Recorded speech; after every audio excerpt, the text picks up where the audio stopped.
Fala comigo, está começando mais um podcast aqui do programa Cidade em Foco e hoje nós estamos recebendo João Vicente, ex-prefeito do município de Paraíba do Sul, ele que acaba de anunciar a sua pré-candidatura a prefeito de Paraíba do Sul nesta eleição. Seja bem-vindo à Cidade em Foco, João.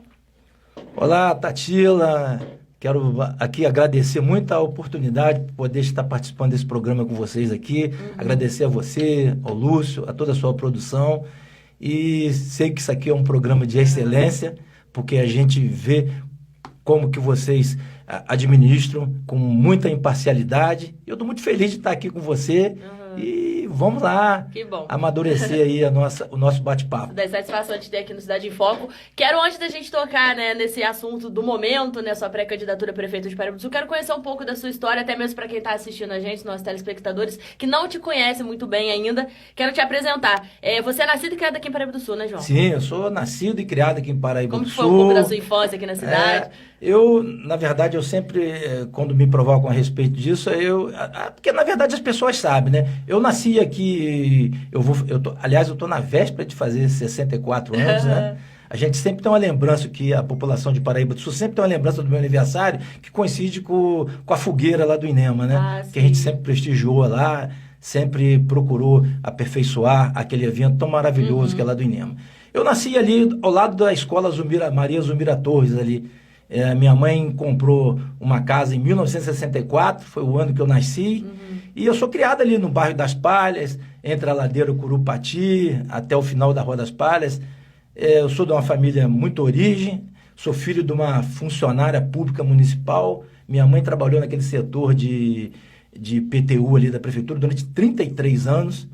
Então a nossa história é de muita humildade, porque eu sou o caçula de 11 filhos. Né? Caramba. Então você imagina você ser o caçula de 11 filhos e você conviver com todo tipo de dificuldade que a gente vive, né? Não é fácil, mas graças a Deus a gente conseguiu progredir, vencer os desafios da vida. Eu me formei em advogado e vamos lá, e estou aí para gente tocar a nossa vida. Entendi, bacana. Você atuou como advogado, como professor também, né? Isso aí, eu me formei em 1990, e a partir logo de 1991 me formei na Fundação Dom André Arcoverde, lá em Valença, e a partir de 91 comecei a advogar, e em determinado período fui professor também aqui no Colégio Sul Paraibano, dando aula de Direito. Acho que fiquei lá durante 2 ou 3 anos, e sempre como no foco, na prioridade na minha atividade como advogado. Entendi. Até que em determinado momento eu fui para atividade pública também, né? Isso que eu quero tocar nesse assunto agora. A partir de que momento você entra na vida pública? Quando que isso começou? Na verdade, eu entrei na vida pública quando passei a ser secretário de administração do ex-prefeito Rogério Onofre. Por volta do ano de 99, 2000, né? Eu ocupei várias secretarias do município, mas a principal, uma delas, foi a Secretaria de Administração. Mas eu ocupei em determinados momentos Secretaria de Governo, fui Procurador-Geral, fui secretário de Educação, fui secretário de Saúde. Eu acabei, em determinados momentos, tendo que ocupar simultaneamente alguma vaga também. Eu acho que isso, a gente que é advogado, acaba você tendo mais liberdade, mais capacidade e tendo uma melhor performance no desenvolvimento das ações. E eu acho que fui bem sucedido, né? Nessa questão aí da administração pública. Entendi. Essa sua experiência acabou te levando à sua candidatura a prefeito do município de Paraíba, né? Eu acho que Como sim. Como que foi isso para você, esse desafio? Na verdade, Tatila, eu nunca trabalhei com intenção de ser candidato. Na verdade, eu sempre trabalhei como profissional da administração pública, do setor privado e posteriormente da administração pública.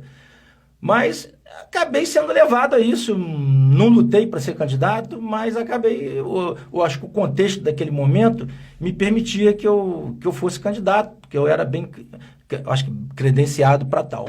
E foi aí que eu fui lançado candidato num movimento de uma coalizão, né? Uma campanha difícil, muito polarizada. Eu me lembro que a minha adversária daquele momento, mas minha amiga, a Maria Ângela Santos, Maria Ângela Brick Santos, E foi uma campanha muito disputada, né? E eu dou valor à Maria Ângela também, porque foi uma campanha bastante disputada. Foi legal.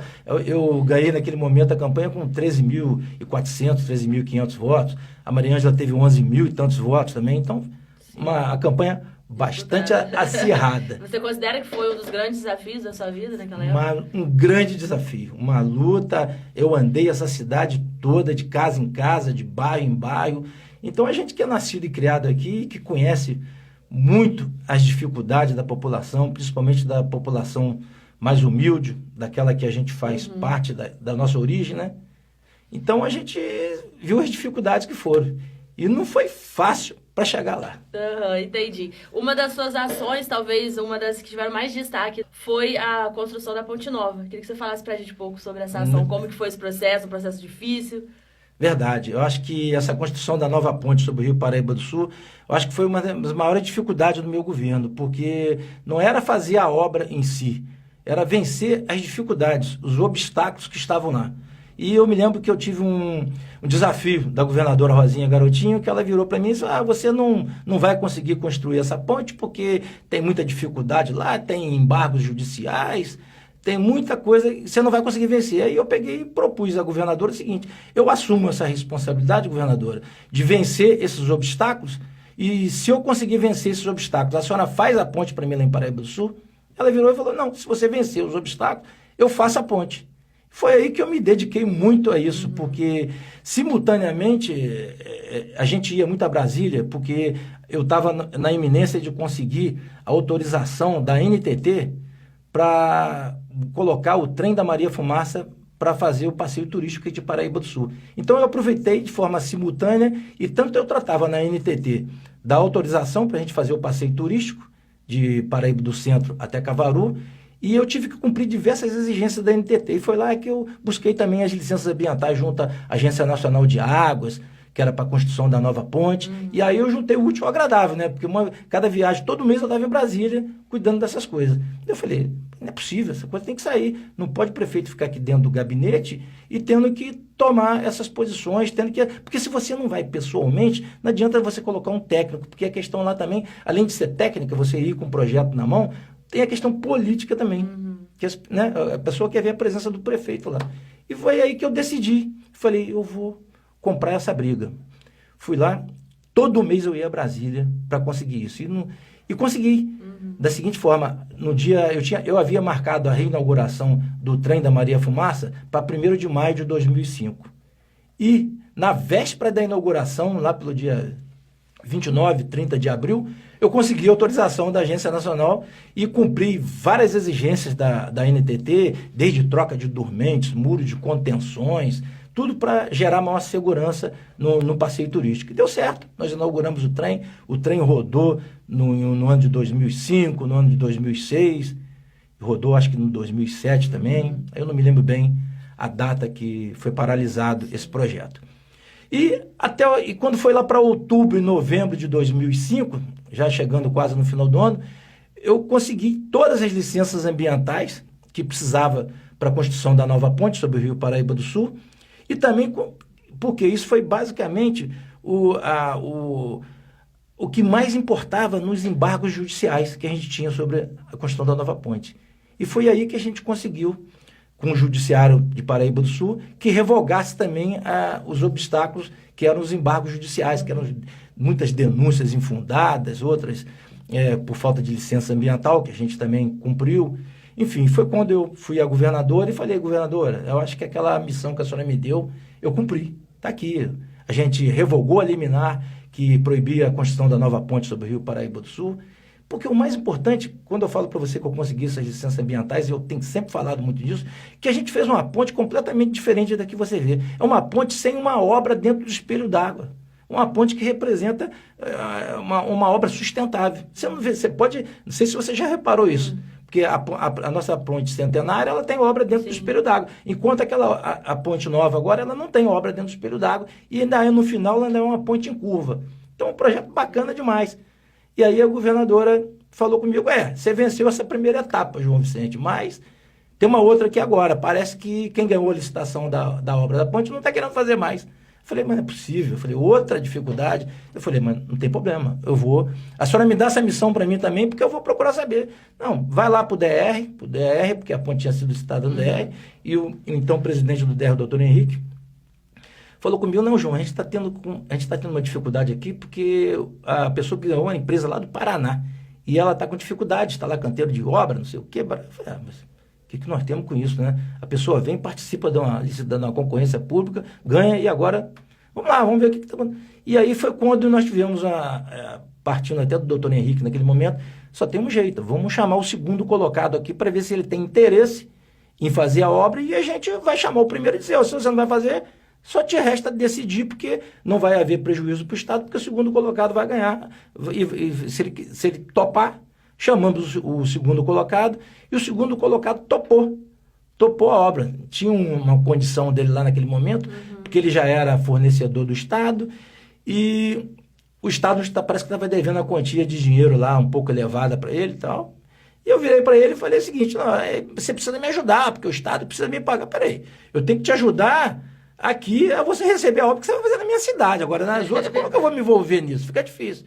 Mas tudo bem, eu vou ver o que eu posso fazer. A gente bem articulado, a nível estadual, a nível federal. Falei, vamos lá, vamos tentar. Aí eu peguei, fui lá e conversei com a governadora, e a governadora naquele momento falou, não, pode ficar tranquilo que com relação a essa questão da parte financeira aqui, a gente vai fazer um planejamento aqui, eles vão receber. E foi assim que a gente, fui lá, retornei ao segundo colocado. Olha, eu conversei lá com o setor financeiro do Estado, com a própria governadora, ela falou que isso está dentro do planejamento lá, que você vai receber os seus valores que você tem direito aí das obras, e que pode iniciar a obra, você já está com um memorando aí de início para a obra. E eles começaram a obra, e a obra está aí. Infelizmente, a única falha minha, talvez, aliás, falha não digo que foi falha, eu não tive o prazer de participar da inauguração, porque eu passei por um momento difícil, meu mandato foi encurtado, porque na véspera da inauguração da ponte, eu tive meu mandato decepado pela Câmara de Vereadores, por ordem de forças ocultas, que talvez não venha ao caso nesse momento aqui, e que a gente, numa oportunidade melhor, a gente pode até falar sobre isso. Mas o mais importante, Thalita, é que a ponte está ali, que a ponte foi construída com todo o nosso esforço, com todo o nosso sacrifício, a nossa luta. E o prazer de ver, quando eu passo naquela ponte ali, porque eu passo ali todos os dias, 2, 3 vezes por dia, e a gente tem muito prazer de uma conquista tão importante para Paraíba do Sul. Sim, bacana. Você citou aí a ponte, né, a reinauguração do trem da Maria Fumaça também, mas o que você destacaria do seu governo? De obras, de ações? De obras. Paralelo a essas ações, porque a gente era muito bem articulado com o Estado, foi o asfaltamento de Queima-Sangue até Cebolas, quase 12 quilômetros de asfalto, e que eu também ganhei a massa asfáltica do governo do Estado, e a gente, na prefeitura aqui, não tinha muita técnica para essa aplicação, mas eu falei, não podemos perder essa massa asfáltica. Né? E o que eu fiz? A gente chamou os servidores municipais aí, que foram muito comprometidos, aliás, sempre foram muito comprometidos conosco, e nós fizemos com a própria técnica municipal toda a preparação de base para a aplicação do asfalto. E, graças a Deus, aquele asfalto está servindo até hoje a nossa população, já vão fazer agora quase 19 anos naquela massa asfáltica. E hoje, pela felicidade, porque era um projeto muito antigo da prefeitura, porque eu, quando era secretário ainda lá atrás, antes de ser prefeito, eu tive o prazer de participar e fazer o asfalto aqui de Fernandó até Queima-Sangue, que eram 5 quilômetros. Eu que, na época, licitei aquela obra, acompanhei. Aí depois, como prefeito, eu fiz aqueles 12 quilômetros até Queima-Sangue. E agora eu vejo um empenho, uma articulação política muito legal do vereador Manin, a quem eu parabenizo, porque eu acho que ele foi um dos únicos que trabalhou nesse projeto, que a gente vê agora o asfalto de Cebolas saindo até Fagundes. Então é legal, né? E, inclusive, olha o que vai gerar de renda e trabalho para aquela localidade. A gente sabe que a gente agora está interligado com o secretário ali, então a tendência é toda a Itaipava, secretário, se expandir e vir. E a gente vê que Cebolas, Membeca, Sertão do Calixto, vem muitos moradores, até artistas aí morando aqui na região. A gente fica feliz com isso, que uma ação lá de trás, projetada lá atrás, consegue, apesar da demora, mas o importante é que chegou. Entendi. Você foi responsável também pela vida da Globo Aves, né, para Paraíba? Perfeito. O Globo Aves também. A gente tomou conhecimento logo assim que assumiu o governo, que a Global Aves, né, a empresa de avicultura lá, ela havia comprado porque ali tinha a fazenda, a antiga Fazenda Disco aqui em Paraíba do Sul. E a Fazenda Disco tinha lá 58 galpões de aproximadamente 1.500 metros quadrados cada um. Então são galpões enormes, né? Eu até posto foto minha dentro daqueles galpões lá, aquele monte de galinha lá, frango lá. Eu participei muito disso depois, efetivamente. E aí, nas minhas viagens a Cascavel, lá no Paraná, onde que é a sede da Globo Aves, a gente conseguiu convencer a diretoria a não tirar os galpões daqui e investir na cidade de Paraíba do Sul. Então você vê como é que vale a pena, como é que o prefeito tem que sair, se articular. E eu dei 3 viagens a Cascavel para poder convencer. E foi logo assim, coincidindo com a reinauguração da Maria Fumaça, coincidiu também em maio de 2005 com a instalação da Globo Aves em Paraíba do Sul. O que aconteceu? Eles adquiriram a fazenda, compraram a fazenda do Disco, porque eles haviam comprado os galpões para retirá-los. E foi aí que eu convenci eles a comprarem. Eles compraram a fazenda do Disco e a fábrica de ração ali na BR-393 e se instalaram definitivamente aqui em Paraíba do Sul. Então, até hoje, eu tive essa semana na fábrica de ração. Há 2 meses atrás eu fui na fazenda, visitei a fazenda, e hoje eles geram quase 350 empregos direto dentro da fazenda e da fábrica de ração. Então, isso é muito gratificante saber que teve as digitais do João Vicente numa ação tão importante para Paraíba do Sul. Entendi, bacana. Atualmente, você atua como subprocurador do município de Comendador Lívia Gasparian, né? Perfeito. Eu, desde o ano passado, eu trabalho lá com o prefeito Cláudio Manarino, lá em Levi Gasparian, sou subprocurador. Eu já havia sido subprocurador também na prefeitura de Pati do Alferes, fui assessor jurídico, chefe da Secretaria de Estado de Governo, e todo mundo sabe a ação que tem a Secretaria de Estado de Governo, que desenvolve os projetos da barreira fiscal, lei seca, né, segurança presente. Isso tudo eu trabalhei durante muitos anos lá no governo do estado, com o então secretário Vicente Guedes, que hoje é prefeito da cidade de Rio das Flores. Até que, de volta a Paraíba do Sul, a gente acabou ficando aqui por perto, né? Eu trabalhei no governo do estado até o final de 2019. Quando entrou o governo Witzel, eu saí do estado, até porque eu tinha uma outra... Eu estava envolvido politicamente na época com Eduardo Paes, que foi candidato a governador, e nós perdemos, de uma certa forma, a eleição, e é normal esse tipo de coisa. E foi quando eu voltei e aqueci novamente a minha atividade no escritório, porque nesse período que eu cuidava, eventualmente pegando alguma consultoria, seja como subprocurador em Pati, como consultor na Prefeitura de Vassoura, na Secretaria de Saúde, eu também sempre fiz consultoria na parte de Tribunal de Contas do Estado. Foi aonde que eu tive o maior aprendizado na administração pública. Porque eu passei por muita dificuldade quando fui prefeito aqui em Paraíba do Sul, mas eu falo de peito aberto que talvez eu seja um dos únicos prefeitos que tenha 100% de todas as suas contas de administração pública, de ordenadora de despesa, aprovada pelo Tribunal de Contas do Estado. Então, a gente fica muito orgulhoso de ter feito o dever de casa, apesar de ter convivido com todo tipo de dificuldade na perversidade política. Entendi. Bom, agora eu quero te fazer uma pergunta muito importante. Por que vir como pré-candidato a prefeito de Paraíba do Sul? Verdade. Eu acho que te agradeço aí pela muito oportuna. Verdade é o seguinte, a gente que eu sofri muita perseguição política, fiz muito e muito pouco tempo. Se eu tivesse completado o meu mandato de 4 anos, eu teria feito muito mais. Eu não tenho dúvida disso. Mas a perversidade política, às vezes, te tira um pouco da sua autoestima, né? E eu tive que vencer todas essas dificuldades. E o que aconteceu? Eu tive que provar na justiça de que não existe a minha digital e nem da minha esposa, Bernadette Ferreira, em qualquer irregularidade nos atos públicos. E foi isso que me faz novamente retornar. Eu, há 5, 6 anos, através de um exame grafotécnico, foi provado dentro do processo judicial que todas as assinaturas da minha esposa foram falsificadas. Uma coisa insuportável, uma verdadeira promiscuidade dentro da atividade pública. Infelizmente, ocorrem esse tipo de coisa. Mas você ter a satisfação de provar que você não praticou nenhuma irregularidade, tampouco a sua esposa tenha praticado qualquer irregularidade, te dá ânimo, te dá força, te dá determinação e, acima de tudo, te dá muito mais coragem para você participar de um pleito eleitoral. E eu sei o que eu vou passar desse pleito eleitoral, tá?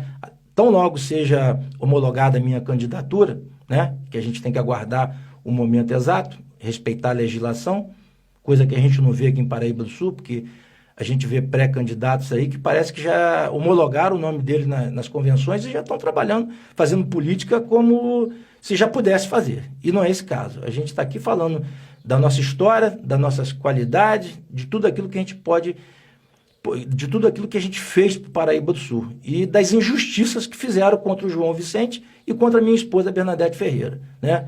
Hoje você vê, a gente continua trabalhando na atividade pública, volta e meia eu encontro com você e com o Lúcio lá na prefeitura de Levi Gasparian, trabalho lá, vou continuar trabalhando lá, e muitos aí já, não, você vai sair que dia da prefeitura? Você vai sair que dia? O Cláudio Manarino conversando comigo lá, João, você não precisa sair da prefeitura para ser candidato. Eu falei, obrigado, prefeito. Eu espero continuar trabalhando aqui contigo, porque... mas porque tem que sair, tem que se desincompatibilizar. Não tem que se... No meu caso, eu não preciso me desincompatibilizar, porque eu estou trabalhando em município completamente diverso do de Paraíba do Sul. Então, eu não preciso me desincompatibilizar. Então, conversei com o prefeito, e o prefeito falou, não, você tem toda a condição de continuar trabalhando, exercendo a sua atividade aí, e fazer a sua campanha lá. E o prefeito me deixa muito à vontade, não me pede nada para me desistir ou ser candidato. Ele falou, você fica à vontade, você faça o que você já foi prefeito lá em Paraíba do Sul, se você tem vontade de voltar para a política, vá. E eu acho que é mais uma força para a gente tentar corrigir um pouco a história da cidade de Paraíba do Sul, e quem sabe, eu sendo realmente homologado meu nome no partido, eu poder trazer todas as minhas sugestões, os meus projetos e colocar em favor da população, principalmente da população mais humilde de Paraíba do Sul. Uhum. Você é um apaixonado por Paraíba? Tem que ser, né? Eu sou nascido e criado aqui e vou passar os últimos dias da minha vida aqui. Então, eu sou uma pessoa que gosto muito da minha cidade, sou completamente apaixonado pela minha cidade. Tal eu, como minha esposa Bernadette Ferreira, que é assistente social e que faz um trabalho lá, que você já deve ter ouvido dizer lá em Levi Gasparian. Aliás, eu quero até aproveitar vocês e convidar também para vocês conhecerem lá o projeto que o Cláudio Manarino desenvolve na saúde mental lá. Muito bacana, muito importante. Olha, uma forma de socializar os usuários, os pacientes, muito bacana. Se vocês conhecerem, vocês vão ver qual o trabalho que a Bernadette faz com todo o apoio do Cláudio Manarino, que é importantíssimo. Sim, entendi. Bom, quero agradecer a sua participação aqui no nosso podcast e deixar o espaço aberto para suas considerações finais antes da gente encerrar. Na verdade, quem agradece sou eu, né? Quero agradecer você, quero agradecer ao Lúcio e quero mais uma vez aqui dar parabéns para vocês pela forma, com a excelência que vocês conduzem o programa de vocês e com a imparcialidade, dando oportunidade para todos, né? E a gente vê que o João Vicente, que não tem recursos financeiros, mas que eu vou tentar mostrar nesse período de pré-candidatura, eu tenho tentado mostrar tudo aquilo que a gente fez. E muitas coisas eu não fiz. Quando a gente falou que, o João Vicente, nós fizemos aquele asfalto de Queima-Sangue e Cebolas. Simultaneamente ao asfalto de Queima-Sangue e Cebolas, eu tive a oportunidade também, Tatila, de asfaltar mais 50 ruas em Paraíba do Sul. Eu asfaltei o Morro do Hospital, eu asfaltei o Morro da Light, asfaltei o bairro Bela Vista, asfaltei o bairro do Inema, asfaltei a Rua Hortência, em Werneck e outras ruas. Enfim, a gente atacou de tudo quanto é lado aqui. E só para completar, quero deixar uma mensagem aqui para os servidores municipais. Quero lembrar a eles quem foi o João Vicente com os servidores municipais. Nós estabelecemos 2 critérios muito importantes para os servidores municipais, porque a gente entende que o prefeito não governa sozinho. Se você não tiver os servidores municipais do seu lado, você não chega a lugar nenhum. E eu tive a felicidade de valorizá-los. Sabe como, Tati? Eu estabeleci um calendário de pagamento em Paraíba do Sul, que a gente pagava aqui o salário do servidor de forma antecipada. Eles recebiam dentro do mês, sempre no penúltimo sábado de cada mês. E, além disso, eu fiz uma regra através de um decreto que nenhum servidor da prefeitura poderia ganhar menos do que 2 salários mínimos mensal. Naquela época, parece que o salário mínimo era 500 e poucos reais, então ninguém poderia ganhar menos de R$1.050, uma coisa assim. Você imagina nos dias de hoje, o salário em torno de R$1.400 e poucos reais, nenhum servidor poderia ganhar menos do que R$2.800. Então, fiz questão, porque talvez você não saiba, dessas duas ações que nós fizemos em benefício do servidor público, foi valorizar principalmente aqueles menos favorecidos. Então, eu acho que teve muito retorno com relação a isso. Então, quero te agradecer, muito feliz de poder ter participado com vocês desse bate-papo e espero que eu tenha outras oportunidades de estar aqui com vocês. Você é sempre bem-vindo aqui no Cidade em Foco. Obrigada mais uma vez. A gente vai ficando por aqui com mais esse podcast aqui do Cidade em Foco. A gente volta em breve. E fica ligado na gente. Aproveita para poder compartilhar esse nosso bate-papo aqui hoje com o João Vicente e seguir a gente nas nossas redes sociais, nosso Facebook Cidade em Foco News, nosso Instagram, @programa Cidade em Foco TV e nosso canal no YouTube Cidade em Foco _podcast. A gente fica por aqui e volta em breve. Tchau, tchau.